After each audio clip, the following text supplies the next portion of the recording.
ఏయ్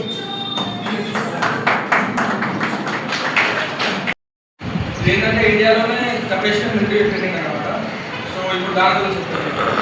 ఇప్పుడు 6 months basic training ఏదైతే ఉంటుందో 6 మంత్స్ బేసిక్ ట్రైనింగ్ ఇంకా 3 మంత్స్ ఇంకా అడ్వాన్స్ ట్రైనింగ్.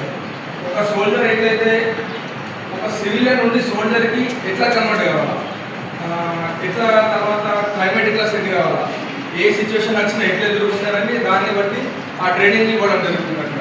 అక్కడ ఫిజికల్గా కానీ మెంటల్గా కానీ ఇంకా ఫైనాన్షియల్గా కానీ ఈ 3 రకాల టార్చర్ ఉంటుంది అనమాట. అంటే డే ఉండదు, నైట్ ఉంటుంది, ఇండా ఇట్లా అనుకుంటే ఏముండదు. మొత్తం క్లైమేట్లో సెట్ చేస్తారు, మొత్తం మైండ్ సెట్ చేంజ్ చేస్తారు ఒక 1 మంత్. ఇప్పుడు నేను చేసే స్పెషల్ ఫోర్స్ ట్రైనింగ్ ఏంటంటే ఒక 3 మంత్స్ ఉంటుంది. 3 మంత్స్లో the toughest training in India అన్నమాట. తర్వాత ఏంటంటే అక్కడ ఫుడ్ కానీ వాటర్కి కానీ ఇంకా క్లైమేట్కి కానీ ఇది మొత్తానికి సంబంధించిన కొంచెం ఫిజికల్ ట్రైనింగ్ అని ఉంటుంది. తర్వాత ఆఫ్టర్ మొత్తం ట్రైనింగ్ కంప్లీట్ అయిన తర్వాత పోస్టింగ్ ఇవ్వడం జరుగుతుంది. అది డిపెండ్స్ ఆన్ మన ట్రైనింగ్లో ఏదైతే మన పర్ఫార్మెన్స్ని బట్టి మన పోస్టింగ్ డిపెండ్ చేయడం జరుగుతుంది. తర్వాత నా ఫస్ట్ పోస్టింగ్ ఎక్కడంటే లడాక్. ఇప్పుడు మనకంటే ఇక్కడ నార్మల్గా ఇక్కడ ఉండే ఒకటేసారి కోల్డ్ వెదర్కి వెళ్ళిపోతే అక్కడ మొత్తం సిచ్యువేషన్ చేంజ్ అయిపోతాయి. క్లైమేట్ సెట్ అవ్వడం, అక్కడ ఫుడ్ కూడా సెట్ అవ్వడం.